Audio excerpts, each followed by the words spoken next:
It's a miracle. I told them they had to get off and they got off. Hi, Wes. Hey. Hold on a second. Let me close my, let me get rid of all this schmutz back here and let me lock the room. Oh, is he in there? My son's in there. Okay. How are you?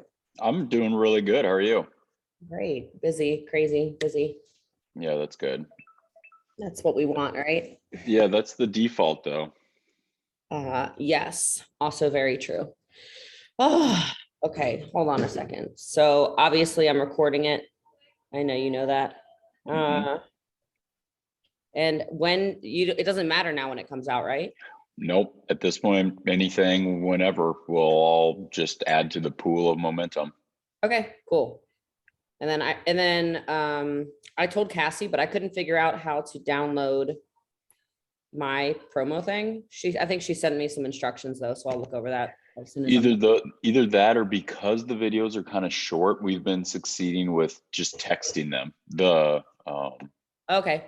So you could tell her to, for other bigger things, we have to do it that way. But because we tried to shoot for 59 seconds, yeah, it's textable.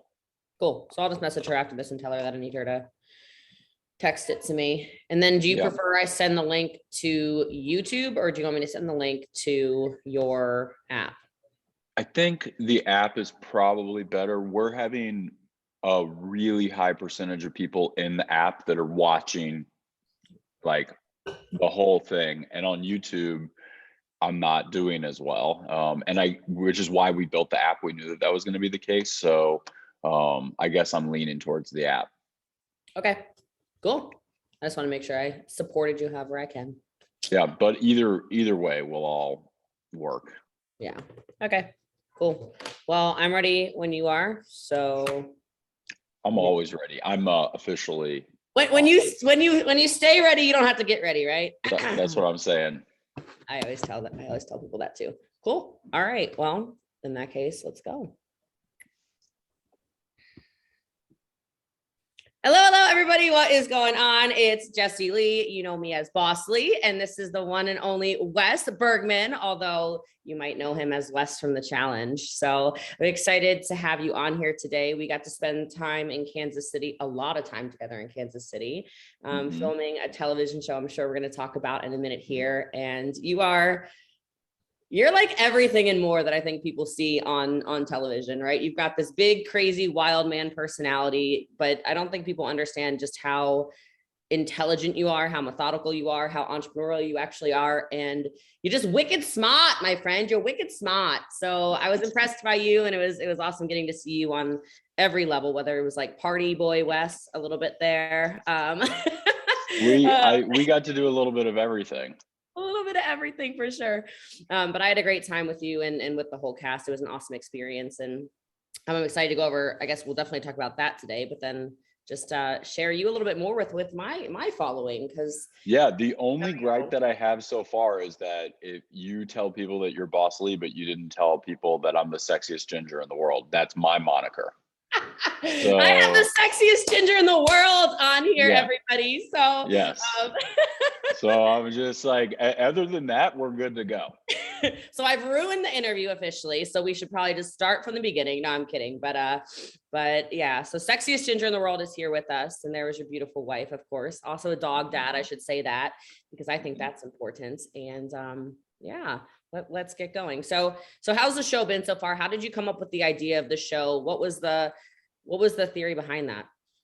So, I've been running Blox, which is a 4 equity business incubator that's kind of like an educational version of a venture capital firm for we've been operating for a decade, and I've been working on it for several years before that. So it's like been doing it for a very long time. And what happens is I'm sitting in a lot of these consultations and some of these classes and all these things that we do if you just want to provide a cameo. Now I like your wife so much more. She's carrying your child. Just come introduce Penny. If you can't help yourself, you might as well. Something. You needed Penny. This is Penny. Oh my God, she's getting so big. Look at her. Oh yeah, this is my wife too. This is Amanda. How are you? Okay, ladies, that's how I carry. That's how I carry. I'm talking to BOSSLEE. I like train my babies too. I love that. So I've been working with entrepreneurs, but through that system and through that platform that I built over a decade ago. I now own part of 5% exactly of about like 100 in business companies that do everything from software to hardware to services to brick and mortar to manufacturing to food. And we have countless, and I mean countless hours of consults and mentorship sessions and all this kind of stuff. And sometimes I sit back and I watch our mentors just be complete, unadulterated geniuses and talk about things in ways that I've never seen in books and on podcasts and all this stuff. And it felt almost like a crime that in a one-to-one capacity, we were helping people, but yet, and what's ironic about it, we were helping people scale, and yet our advice was one-to-one and not scalable. And so I've had for this idea for like 4-ish years of how do we scale our mentorship and our consultation and all the stuff that we've been doing. And because of my side career on reality television is kind of where I've merged the two of how do I take the best practices that I've learned from being on TV with the best practices I've got from being a startup investor. And we created a competition game show essentially for startups to where you were our esteemed judge to help pick the daily winners and eventually the cumulative winners. And the end result, I mean, yes, all the startups that were there had an amazing time. Like the reviews that I've gotten are just, they make you kind of cry. But now their experience, those 20 people's experience, is now available for essentially anyone in the world to go and watch, and they get to see all of your unedited consults in the app. They get to watch the edited, which are some of it is just pure gold and some of it is pure comedy. And then you have a combination of both. So I highly suggest people go and check out your consults. I don't know if you've gotten this far along because you haven't had time yet, but there is around like the 14th episode or something, we've got a startup that works in farming, and you told her, and she had to go, your homework to her was she needed to basically go get influential farmers and your advice to her was to join Farmers Only to go troll. And her husband her partner was in the room, and her husband's sitting there taking notes like BOSSLEE says that my partner / wife should go on to Farmers Only. And it's like they loved the advice, and honestly it was good advice. So it's like good advice. Like I remember, and it's funny because I commented on something of hers. She posted some like really cute photo on Instagram maybe 3 weeks ago. I was like, dang girl, is this for Farmers Only or what? Like you looking good.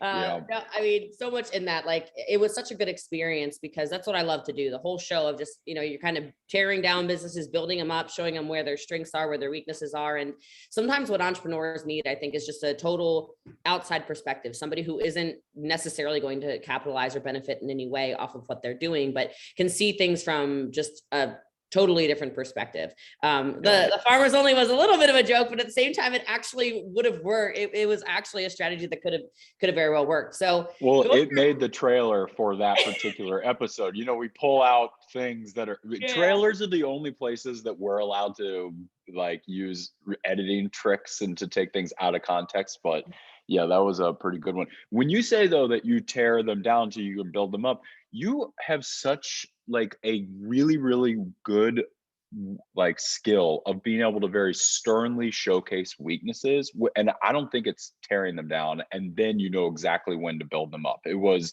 very, very impressive. And I'm not surprised that you have built what you have. And since knowing you, I tune in to some of your Instagrams and Facebooks and all this stuff. It's really easy. Anytime I miss you, no matter the time of day, I can find you digitally. Like you're like I'm not hard to find, right? You don't have to send really out APBs or anything on Jessie Lee. Yeah, it could be like 9 p.m. on a Sunday night. It's like, man, I really miss some BOSSLEE. And all I have to do is within 30 seconds, I can find where you are in the world and learn. And so I wasn't surprised that you were as good as you were, but just in it to be able to walk into a different environment like that, you knew no one. It was a new concept. The courage it takes for you to just say, I'm going to fly to this new place to do this new thing. and basically just have this very educational alpha personality to just come in and just do it and do it well, without needing any time for a learning curve, says a lot about you. I appreciate you. So I have some questions. The first thing I want to know is, how did you know, did you know you wanted to, first of all, be on reality TV? And then how did you know that you had an entrepreneurial spirit about you? Because I find that people who have what you have and what I have, it's something we've known for a really long time. So do you have a good story around that you want to share?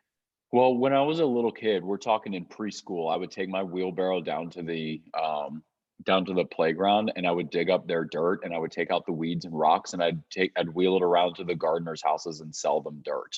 Like clean dirt is what I called it. And then I got into lemonade sales, and then I got into, lawn mowing and car detailing and web development, which is how I got into startups and stuff, all before I could, everything I just mentioned was before I could legally drive. And then, went to college with a bunch of money because, your IRS earmuffs, please. I didn't pay taxes. I was a kid. My Yeah. parents had no idea what I was accumulating in my hiding spot in my room. Sure. And so Dirt yes, money. I have been obsessed with entrepreneurship since I was a little kid, and my parents did enable it in the sense of, if I needed tools, they bought, I didn't get toys necessarily or trips, but if I needed a lawnmower, they would buy it for me. So there was advantages there.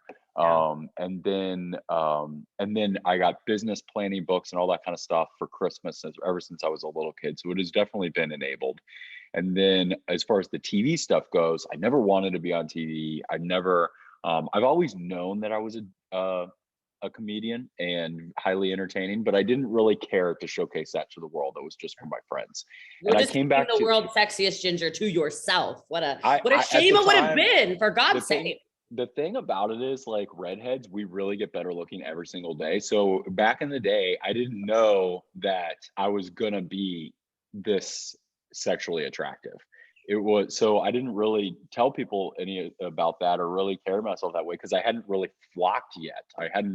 I was still like a caterpillar, you know what I'm I saying? was gonna say, you've gotten so much more attractive since June. It's a little alarming, actually. So I know. I'm afraid that my peak might come, but I don't know. We shall see. I don't know. But I came back to my fraternity house at like 9 or 10 o'clock on a school night, and there was this beautiful girl that was there, and built up the courage to talk to her, and I went and talked to her, and things were going really well. And after about a half hour, 45 minutes, she said she had to leave because she had to get a good night rest because she was going to try out for the real world the next day. And that's when I, like an entrepreneur, thought quick on my feet. And I said, so am I. I've actually I've got this idea. How about we stay up all night long, get incredibly drunk, and then we go together, and then we tell the casting directors what we did. They'll find it hilarious. And she thought that was a good idea. And so we did exactly that. And the next morning, we explained to the casting directors what had happened, and they immediately cut her and brought me to the next round. I love that. So I want to go through that. I think that comedy is actually one of the strengths of a lot of entrepreneurs, because comedy, to actually be funny, because clearly you're funny, I'm pretty funny as well, it takes a level of intelligence. You're, like I said, you're wicked smart, my friend. But I really think that you've obviously brought an entirely different dynamic to the entrepreneurial space, because you do showcase that. And a lot of people think that you have to be this rigid, one way to do it, almost one shoe fits everything kind of thing. And it's just this, your different approach to entrepreneurship, I think, is really powerful. And that's why so much of your stuff is doing well. Something I like that you said, I don't know if anyone's ever asked you this before, because I wonder if it's sort of like athletes, where almost all of them are broke after they complete their athletic endeavors. I'm guessing it's probably the same with the reality TV stars. I'm sure that most of those people are not Wes's or whoever. Did you already have the sense of mind when you went into this, knowing that, okay, I can make a large sum of cash by doing real world Austin, then, oh God, now there's these real world road rules challenges, and I've always been an athlete, so I'm going to start making money from that. You've clearly funneled your your winnings or earnings or whatever you want to call it, both, into making intelligent investment decisions. Was that something you knew you wanted to do? Or, I mean, I'm sure you spent some money on some stupid stuff too. We all do, but did you go with it knowing that this was going to be something that could actually be the catalyst for your life? So it's interesting that I've been doing this now. I think I've been on TV for 16 years, and I'd say only in the last 3 to 4 years has it been what the world would consider to be lucrative. It didn't hardly pay. Like the Real World Austin, I thought I was a rock star right from day one. And so not only were we hardly paid anything, but we were fined when we broke stuff, and I broke everything. So on purpose, because I thought I was a rock star, including hearts. We have to make sure, that was probably yeah, but I didn't break those on purpose. That was just the sometimes you break hearts on the path towards becoming the world's sexiest ginger. So so the Real World Austin didn't pay you. They basically wrote whatever the bare minimum amount of money is, so that way they could do what's called buying your story. So there's had to be some sort of transaction, but by my check was like $400 or something, so that didn't count. I did the whole thing as an experience, and that it was. I mean, I got a priceless experience out of it. And then the challenge is you hardly got paid to be there. You'd have to win, and thankfully I won some, and it felt like all the money in the world when I was a kid. But I won the largest cash prize in the history of the show back in the day, and at the time. Now it's like $1 million, but back then it was the largest one they had ever had, and it was 150 grand. I thought I was rich, but obviously that's not exactly the case. The government takes half of that, and I was a kid. You don't give a kid 75 grand in profit, and expect it to go all that far. Right. And so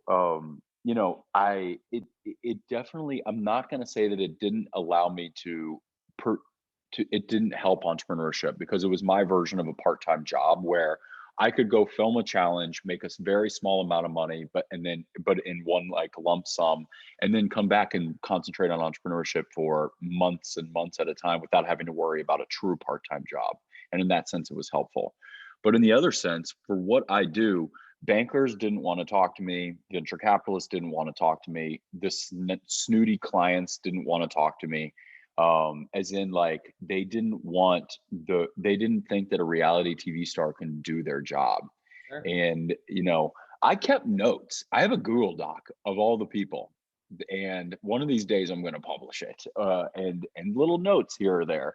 Because now I'm debatably the most successful venture capitalist in Kansas City. We've had a handful of really good liquidations, and it's kind of like I've been able to do both, and I've become world-class at both. And that's a little bit of why I wanted to do the Blox, which was, if I've become world-class at both independently, what happens when I combine them? What happens when Clark Kent stops having to work for whatever newspaper he worked for and just is Superman all the time, right? Like, and so that's what we're attempting to do, is see if I can't take everything and everyone I've learned from and accumulated over the years from both worlds, and see if we can't attack it in one, and educate the world on how to start companies, and in not such a rigid manner. Like, you go on YouTube right now and you search for like how to start a company, you look at startup videos and stuff, they look like ex-corporate people making terrorist videos. It is so bad.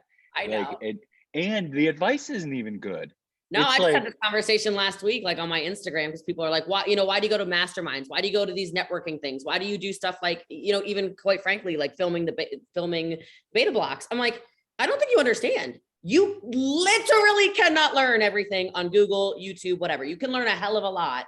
Yeah. But there is a lot of bad advice that takes you down crazy rabbit holes of inaccurate information. And so, no, I think what you've put together with the Blox is really important for entrepreneurs, people who actually want to get their hands a little bit dirty and their feet a little bit wet. I have a question on that, Esther, about being underestimated. Mm-hmm. Yeah, I want to know. So you've got this list of idiots. I love it. Like, your running list of idiots and haters. Mm-hmm. We love those. Those are good for all of us. It's probably why you're Wes, because you got plenty of people like your Well, I guess you're friends now, but like you're Johnny Bananas, you know, hating MFer. At least, but that's a little different. When I say the I know. list, it's all the No, people I from know what like you meant. I the actually knew what business, you meant. from the business community I that knew what you meant. essentially were like, but yes, yeah, Yes. Johnny Bananas. Yeah, I'm just being funny. I like to take Yeah, little digs where I can. yeah, Because obviously we have to be Team West over here. So, but at any rate, that's right. so what is your mindset around that when somebody underestimates you and you're putting their name on this? No, there's no way this reality TV star guy has any idea what he's doing. We're gonna pass on him for sure. He doesn't know what he's talking about. He thinks he knows what he's talking about, but he's really an idiot. Mhm. Like, what does that do for you? And when you're talking to other entrepreneurs who maybe are in that zone of everybody is telling them, no, you can't do this. No, it's a bad idea. Beta Blox is a terrible idea. This business venture is a terrible idea. The house is a terrible idea. All this stuff. And you're sitting there like, no, I know it's a good idea. And you've got this growing list of people who have discounted you, and it continues to Well, grow as always. What's they're that do not for you? they're not always wrong, right? Sometimes we get in our own heads. We're so alone when we do this that it's like, and we're so kind of crazy and everything that not every idea I have is good, not even close.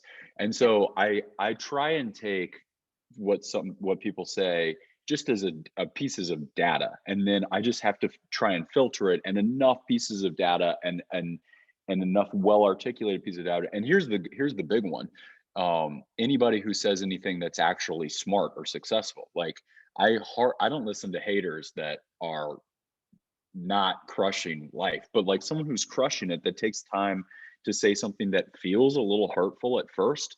They mean it well, because no one that's successful punches down and does so in a way other than just to be constructive, Yep. and that's it.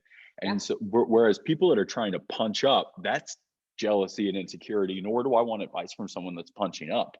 But I also think that the list that I referred to, and then I also have a string of, which would probably send me to jail if these automatically sent, but of fuck you emails that are, but the point of both the list and the fuck you emails is to just get it off my chest a little bit, be a douche in private, Mhm. but then not send it. I don't have to edit it, make it look good. It doesn't have, I can say exactly what I'm feeling. I can cuss, I can threaten, but then I just don't send it.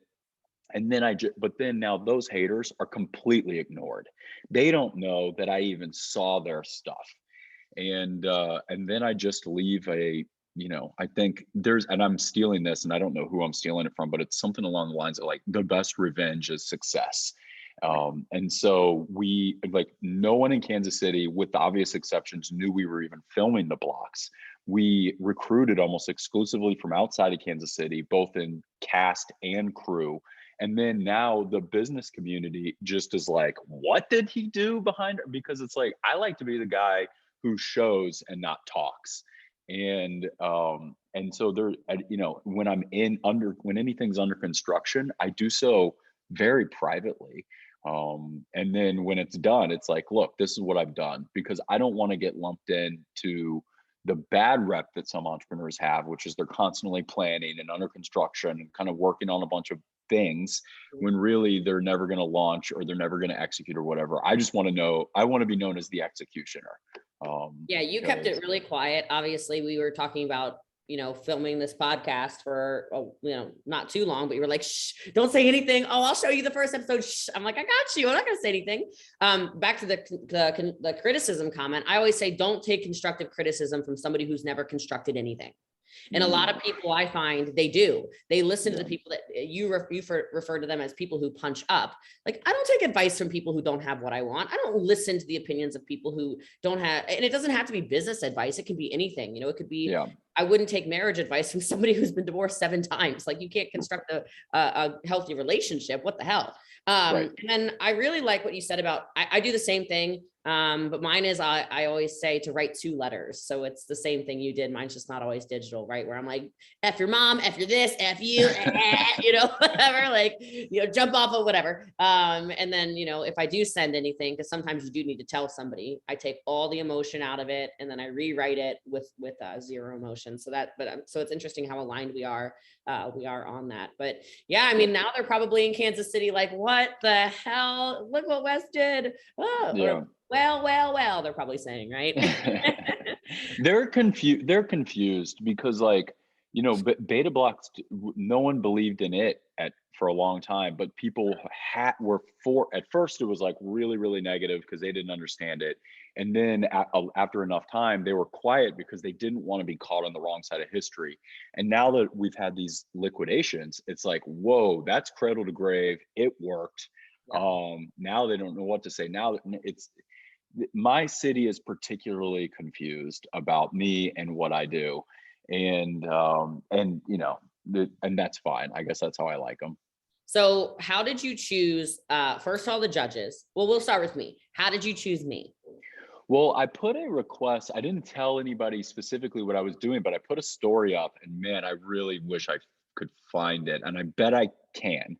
But it was something along the lines of, I mean, I just like straight up said it. I was like, I'm looking for essentially like business celebrities who have some really serious but good attitudes and have an air towards education and mentorship or whatever, just on my stories. Do you guys have any ideas?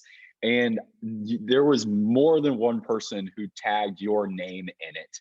At which point, and as a married man, I don't get to do what I'm about to say without this being the case. So I totally enjoyed it. I just slid into your DMs just to partly because I needed you, but also because all my single friends, they get to slide into people's DMs, and I wanted to prove that I still got it.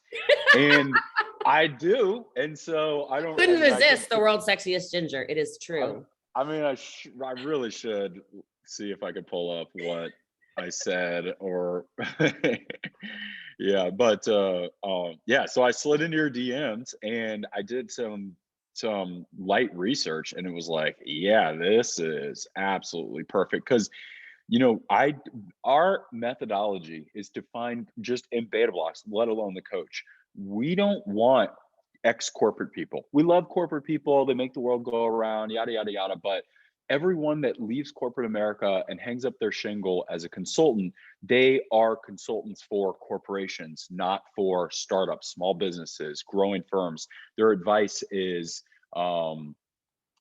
just not good. We look for people that are at the helms. They're operators of growth stage things right now, where they're kind of all on their own, and you fit that bill. And so actually, interestingly enough, you slid into my DMs because several of your people saw that. And then I was like, I responded with, yeah, 2 different people actually suggested you. I asked for a phone call. But in my really douchey statement, I was like, hey, I'm looking for this. And you wrote the waving thing and you were like, hey, that's me. But you weren't wrong. It was such like an obvious fit right away, because it's like you are so representative of who we would hire. I know you don't take jobs, but who we would hire if you did take jobs as a consultant. The attitude is exactly right. And then every single day was a new topic, and you just boss lead every single new topic with it was amazing. I mean, it was inspiring, and I made the right choice, and it was an easy choice. Well, I appreciate that. You're also, go ahead. You're pretty busy. And so getting you even on the phone to even pitch you why you should come to Kansas City and do this isn't easy. But all my favorite people are busy. Just you two, you take busy to a level. I'm busy, and then I see your calendar and I'm like, this is pushing it, girl. Yeah, we tried to book on Tuesday or something, and I said, I just sent you a screenshot. I'm like, I don't know, Wes. I just don't think that's gonna work out for Tuesday. We can probably find an hour on Friday. And it's like, you don't even, like, when do you eat? Like it's scheduled, so it wasn't in the schedule I saw. You have to basically double up, like you're eating while you're doing some of those meetings. Sometimes that too, yeah. So how did you choose the contestants? Because it was really cool. For those of you who have no idea what the Blox is yet, we were flown to Kansas City. We were in a gigantic house in, I don't know what area of Kansas City, but some area of Kansas City, and the plaza of Kansas City. And it was intense, right? We were everyone's living in the house. And I love that it's a reality show, but also it's like, there's parts of it that I'm sure I haven't watched the whole thing yet. I'm sure I haven't made it, but there was some shenanigans going on. So I just want to make that as like a side note. I wonder if people can tell who was shenanigating just by watching the show, because there were shenanigations happening. There were, and we tried, okay, this I'm sure did not make it, maybe it did, but we really tried to catch them that one night. Like, we knew there was some like going on, and we used it for some montage clips of just to make sure that the viewers knew that there were some shenanigans going on without being exploitative. But we know. But so how many startups were in the house? How many people were being judged? What was, and then, what was some of the criteria of the people that you were putting inside of this, since they were competing for this overall prize?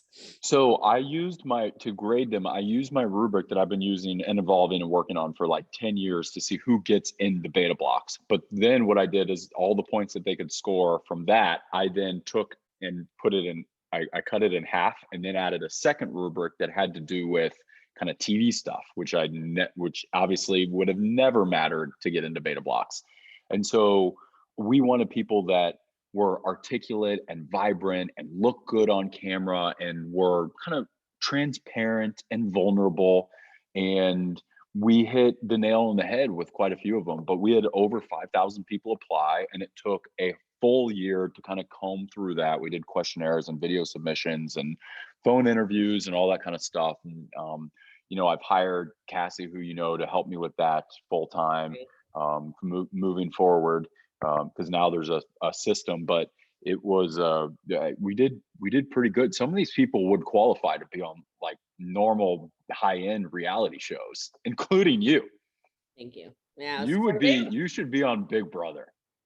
That is from like day one. You're like, girl, you need to be on TV. That is your show. With like that, you could not only could you win that show because you've got all the skills, but like a casting director would eat you up. You check off all the boxes. I've never even watched an episode, so my homework assignment leaving this call with you is I'm gonna have to like Google Big Brother or something. But yeah, you were like, Jessie Lee, you belong on Big Brother. I'm like, yeah, what the hell is that? It's like Survivor, but they feed you and keep you indoors. Oh, I feel like I could do that. That's what I'm saying. And so all you do is run around, talk to people, make them like you, and then vote for whoever might be coming against you and get rid of them. Oh, simple strategy. I love strategy. All right. So maybe I'll do that. So there were definitely some impressive businesses. One thing I really liked about how you cast it, just so you know, I don't know if I told you this, was there were clearly people who were right at the beginning of the startup phase, like almost just conceptual.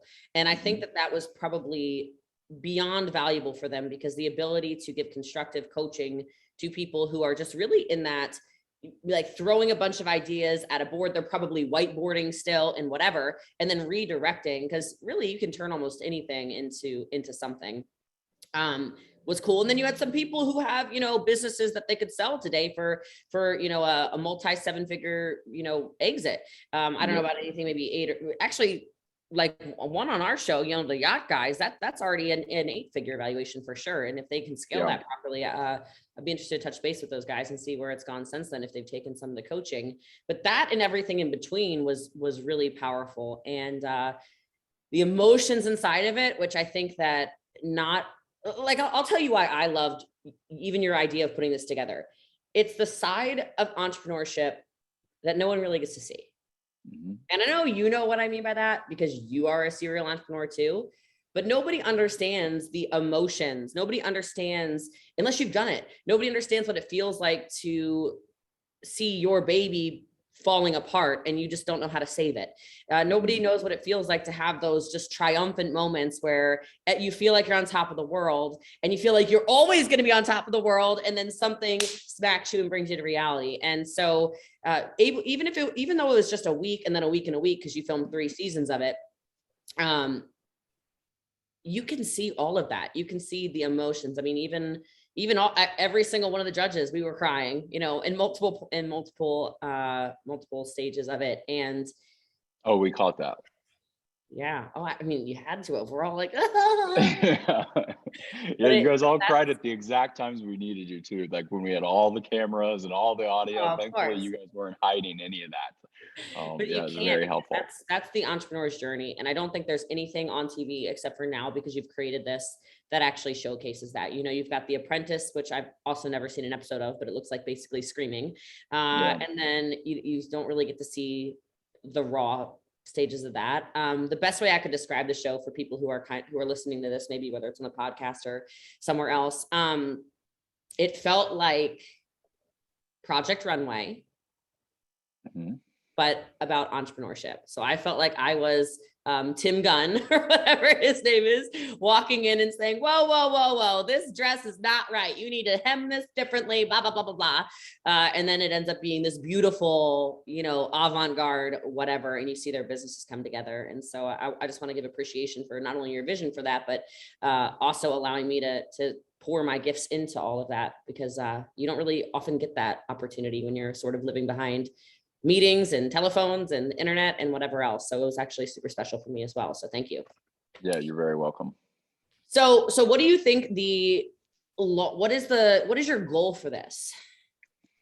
There is a handful, and I've kind of pledged to myself to be able to answer that question more concretely, but only in a week, because our strategies for promoting it are going to take a long time, but the bulk of them are going to transpire over the course of the next kind of 7 or so days. And it's going to indicate what out of all of this worked and what all of it didn't. And then that's going to kind of dictate the future. And right now, I have been blown away by the percentage of people that are going from episode 1 to 2 and 2 to 3 and 3 to 4. They're binging it. And so in entrepreneurship, when we look at funnels, what that means is they love the product. And so what that also means is it's at the very least, the concept is TV ready. Because you can't, when people create, like, let's say a pilot, and if they were to make a multi-episode pilot, no one's watching that. No one's watching the 2nd or 3rd episode. And our people, you should see the stats it's like the ones that are tuning in are binging it. And so there's a chance that it could be a TV ready product. But if I had to, if a gun was held to my head right now and said, what do I want it to be? I want to film a handful of seasons a year in Kansas City, the way that we did it, with education as the main priority. And then I want to take the winners from each season, maybe the top 2 or even 3. And I want a Hollywood production company to do like an all-star season where they do it probably in Los Angeles, where the winners get big cash prizes. And it's like the big cameras and the 60-person crews and all that kind of stuff. And then the priorities will invert, where they'll care more about entertainment than education. And now the fans of the show can go and use our app to become educated in such an inclusive way about how people should build their companies. And then the cherry on top is you get to watch, like you said, the Project Runway of entrepreneurship on hopefully on a big channel.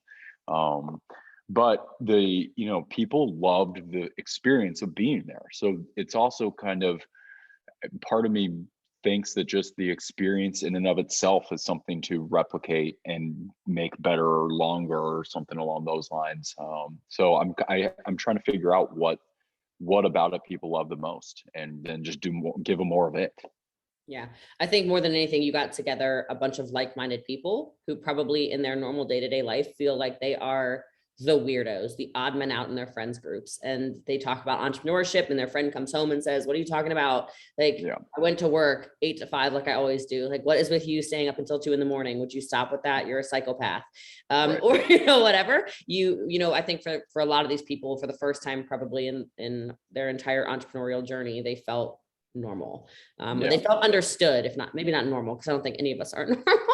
I remember the exact first second in my life that I walked into a room that had more than 2 other entrepreneurs in it, and I will remember it till the day I die, because I was 21, 22 years old, and I had been obsessed with entrepreneurship since I was a kid, and never been around more than 2 or 3 at a time, and always felt weird and alone. And then I finally felt normal, because back, the internet didn't have ways to find groups when I was that age, or find like-minded people. And so you're right, these people kind of are alone on their island. Some of them come from small towns, which makes it even harder. Yeah. And then when they came in and they were literally spending, breakfast, lunch, and dinner together, it was they very freeing to them. And that was their first moment in a lot of their lives, to be around that many like-minded people. So Yeah, you could that tell. was special. And more day to day, it was like people would just open up a little bit more, a little bit more, a little bit more, a little bit more. And you could tell people created very much so lifelong friendships from that experience, even though, it was immersive for only a week, to your point where you said maybe in the future it'll be longer than that. I think more entrepreneurs need, if nothing else, when you hear this episode, go find people that are like you. I think people live in this little, they live in their Instagram microcosm, or their Facebook microcosm, or their real life microcosm, and they don't realize there is such a huge world out there. There are so many people who will advocate for you and will cheer you on. And normal is just how you're living. Normal is just what you see every single day. And when you get put in a situation where, even, the first time we actually sat down and talked, or I was standing, I was pacing. I tend to do that a lot. I was pacing my office and talking to you. I'm like, wait a minute. Like, this guy is not just, okay, hold on. It's almost like you find your comrades, right? And there's more of those people out there. And so anybody who's listening, just hold on to your dreams, because there's more people who will believe in them and help you tweak them, and help maybe pour some gas on your fire than I think you realize. So, and I see you doing it all the time. Like, it's like every time you've got these tribes of people that are getting together, and they're talking, and they're expressing their problems, but they're showcasing their wins, and everyone's learning from each other. And I have this group that we still to this day meet, but we started it maybe a year or two after I launched my company, and there was like 7 or 8 people, and each of them were owners of what my city thought we were all competitors. But it's like, there's more than enough clients to go around. There's more than enough business to go around. And we would get together, and we would like smoke cigars and drink whiskey and beer. And we'd go, and just like once a month, and we would just talk about what we were learning. And then it was funny, like, we'd see if any industry people that saw us would think that we were all like in the middle of a lawsuit mediation, because they're like, why are those 7 people hanging out together? Like, they're suing each other or something. But it's like, no, we don't actually look at each other like competitors. In fact, we're the best sources of information, because there's nuance into what we do. We're all in the entrepreneurship industry, if you will. But and to this day, we get together, and we're each other's support groups, and anyone can build a group like that. You find at the, Jessie, it sounds like you have these that people can join, but if for whatever reason you don't, I mean, you can just find 2 or 3 other like-minded people and just say, let's get together once a month and just bitch. Everyone gets 20 minutes, and we're just going to focus on you and get stuff off your chest and see if we can't troubleshoot stuff. Don't bring up 17 different problems, bring up one problem, and let's really just hammer it for 20, 30 minutes, and then move on to the next person. But then you'll leave that little group feeling it's cathartic, and then you'll have so much more clarity on that one particular problem. And I call those hot seats. I think those 20-minute little 15-20-minute blocks are one of the most powerful things you can do. I'm part of masterminds, but then inside the masterminds, we'll break off into little groups where it is the hot seat. And it's like you said, and so this is really directive coaching. And I'm just repeating you because people hear things one time, they might do it. Maybe if you hear it twice on here, you'll do it. I'm like yelling at my recorder, right? But like sit there and give one major issue. What is the one block in your life that is just screwing up the explosive expansion in your business? And as soon as you identify that, the power of the like-minded people around you, somebody knows somebody that can fix whatever issue you have. And so I join all kinds of things that don't even necessarily make sense. Like I'm in a mastermind. I do have millions in real estate, but I don't consider myself a real estate genius by any means. It's just I'm in the right room at the right time. I find the right people. I go, oh, I like, whatever.